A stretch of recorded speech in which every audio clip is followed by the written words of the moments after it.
First of all, tell us, how was your visit to Vancouver? It was good. I'm only in here for barely 24 hours. Came in to be part of a really important announcement on a national food program for kids.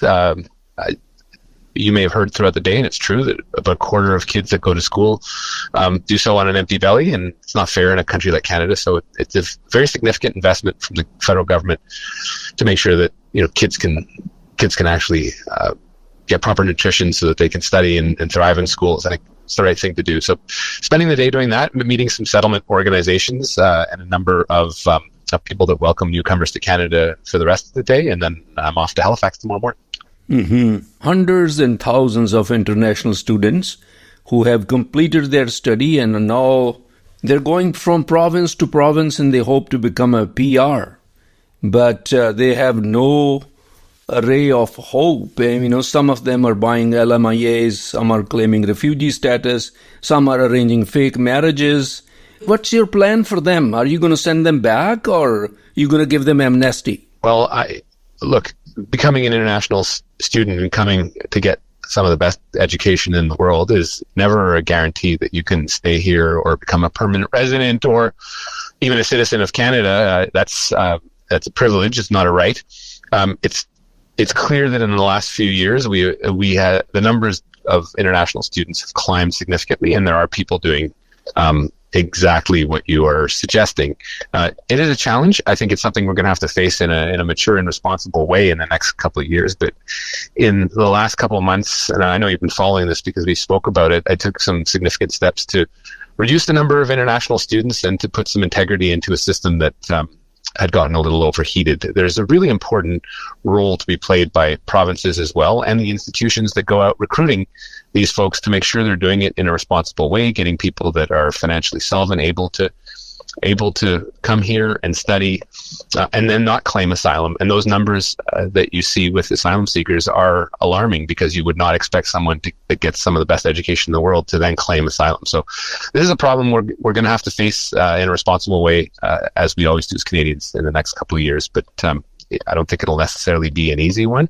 And those people that are lucky to get permanent residency, there are opportunities. So this is not a faint ray of hope. It's something that people can avail themselves if they have the right skill set and willing to do that transition from international studies to becoming permanent resident. You have particular plan for them, like in certain time, 6 months from now, you're going to interview them one by one, or you're going to give them a general amnesty, or you're going to say go back? So there's no plan to give a general amnesty for this category of person that's in the country. Clearly, we are going to have some responsible conversations with provinces into how they may perhaps select international students. This is a young cohort of people with, if they've gotten a good education, a skill set that can be integrated into provincial labor markets. But that's something we're going to have with businesses and provinces, as they may choose to select people under their own programs, as well as under our own permanent residency models, where we do domestic draws. But that will have to be in conjunction with our analysis of the labor force needs. No. Minister, no province has the authority except Quebec to give them PR. Responsibility lies with your department. We do have that responsibility as a shared one. I'm willing to look at provinces and their ability to nominate people that come out of those programs. Quebec does have enlarged responsibilities. They've had that since the Quebec-Canada Accord in the 1990s. But again, I'm willing to work with provinces that have their own labor force needs and perhaps want to do more selection domestic. Mm-hmm. So another thing is that temporary residents here, they're in large numbers. Over 2 million temporary resident permits have been issued, and they have applied for PR. Now they are asking IRCC with how much time frame it will be before their application is processed. They are being answered in writing that there is no time frame. Can you give them certain time frame at least so they can plan their lives? Well, it's important to know what we're talking about in this context. Not everyone that is here temporarily has applied for permanent residency. There are some cohorts that are here that would like to be here on a more permanent basis. I'm thinking of the international students that you mentioned, also people that have come here fleeing the war in Ukraine. Some may have to go back once Ukraine wins the war, but that is something that we'll have to discuss later. We're not sending anyone back, obviously, to a war zone, but it's something that I think we'll have to look at a later date as people sometimes get more integrated to Canada, have children, and get married. There perhaps is a need to look at more permanent methods of staying in Canada. The Ukraine program, for example, was one that was designed to be temporary, but as the war goes on, we'll have to look at solutions. There is already a pathway available for several thousand availabilities, but that will only grow, I believe, in the next few years. And then there's some people that are just here temporarily, like temporary foreign workers, for which there are very few paths to permanency.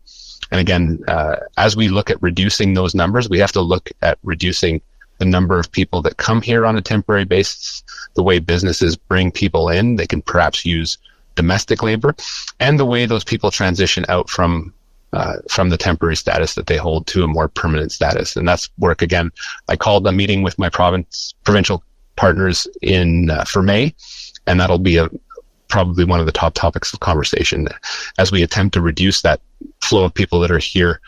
It's about 6% plus of the population right now, and our aim is to reduce that down to 5%, so a reduction of 20% over the next 3 years. Yeah, Minister, what I'm trying to ask you is that over 2 million temporary residents in Canada we already have, and you have planned for every year bringing new immigrants.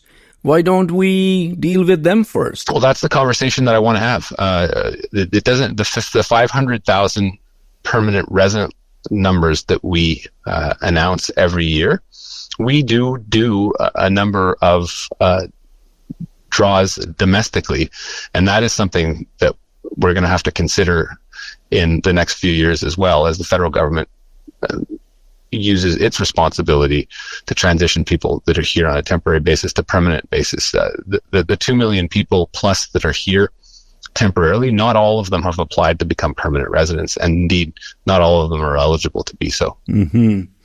Well, for that purpose, I mean, express entry system score is way more than 500, I guess, now.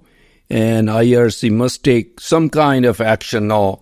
Otherwise, they are just doing something that's not proper. Like I said, they're buying LMIAs or they are claiming refugee status. Yeah, and perhaps people have valid grounds for claiming asylum in Canada, and if they do, well, then the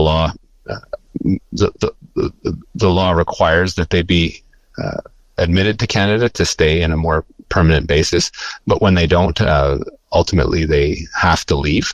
And there is no doubt that the LMIA process is one that is at times abused and indeed fraudulently at times. It's something I think that needs to be fixed. The provinces are not taking strict action against the bad actors, the private colleges, and they are exploiting international students here, Minister. When do you plan to jump in and streamline the system? Well, we did in January, Harjinder, but we made an announcement that capped the number of students in Canada, and in places like British Columbia and Ontario in particular, where we have seen some of the significant increases. Provinces have taken aggressive measures to reduce those numbers. In BC alone, there's a lot of measures that are being taken now to make sure that this system is gotten under control, and a recent announcement in Ontario, much the same thing. Obviously, we'll have to wait to see if that is successful, but obviously in a system where this jurisdiction is one that is shared and provinces have a very important role, it's important that they get their own post-secondary education systems under control. And if they don't, again, willing to take additional measures. This measure that we took in January has been called one of the most important affordability measures that the government has taken in recent memory. And I think that is something that we need to look to as affordability is impacting absolutely everyone. So I'm optimistic, but again, I don't think I'm naive enough to think that this will be fixed alone. So we're ready to take more action if necessary. If the provinces don't girdle up their loins by May, I think you're going to jump in then? Well, we have to take action to reduce the number of work hours available to international students. That's something that will be taken within the next month. I would say, given the timelines I'm looking at, I would like to see what the measures provinces have been taken for the September school year before considering additional action. So, how many more immigrants are expected to come in 2024 and 2025? Well, our permanent residency levels were announced at 500,000. We'll be announcing as part of that exercise what the temporary levels will be as well, so people can have a more complete snapshot of what that will be. The discussion and meeting that I'm going to have with provinces in the month of May will be an important point in really fixing that number, so that we know how many people are here or will be coming here in the coming years. When you say fixing, that means reducing? Well, I announced a week ago that we would be reducing by 20% the number of temporary residents that will be here, Harjinder. How we do it is important as well. If we do it wrong, and economists have pointed out as much, there's a potential of damaging the economy. So it's important to do it right in the context. But doing it right means we do the proper consultation with provinces, economic actors, stakeholders, to make sure that we are not we are not making the wrong moves. Telling you the truth, I mean, you were not the minister at that time. They have made it a mess. Now you have to clean it up. I don't understand, and people want to know directly from you that you can say in certain time frame you can clean up. It's a team effort. I think it's important to make these announcements, but it's also important to act on these announcements. I know the picture of the country that I see right now when I became the immigration minister. I talk closely to my former immigration colleagues, and they also help me with my decision-making process as well. So I do give them credit for making sure that we can take these decisions in a timely fashion. I do want to make sure that when people say that we need immigration in this country, that they are also taking responsibility for those statements as well. Provinces and cities and active business associations, chambers of commerce always tell me how important immigration is. That's important that we're all on the same page and take that responsibility. So, we've made some very significant announcements over the last few months, and now it's important to watch them stick, and that'll mean us doing what we say and putting our money where our mouth is, but also provinces and private institutions doing that as well. Well, in closing, I'm telling you, the consensus among Canadians is that, including the immigrant communities, that your government has made a mess. They went overboard. They brought way more people than they should have. Now, how is going to handle it? That's a big problem. But is this message going through to the Prime Minister and your government yet? Well, you've seen in the last few months that we've taken steps in the right direction, and Canadians will have to watch to make sure that we actually do that. I'm quite optimistic. We are a country that is quite proud of our immigration system. We're a country that has built a national pride on being a country of immigrants. But when we have these programs that are ones that the people abuse of, it's important for the federal government to step in.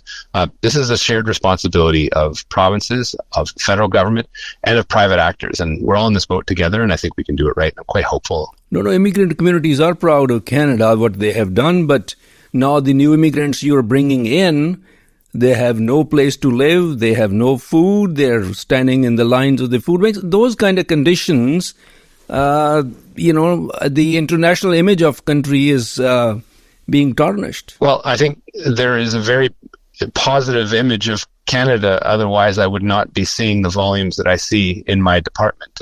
There are lots of people that want to come to Canada. I think they need to know what they are getting into when they take that decision. And that's the reason why we took the steps that we took in the last few months to make sure that we are being responsible as a government, perhaps even in reducing temporary people that are here temporarily, and in programs where things have gotten under control that we take action with. And the International Student Program is just one example. Minister, thank you very much for your time and talking to us. Anything in closing? No, thank you, Harjinder, as always. Thank you. Talk to you again. Bye-bye. Bye-bye.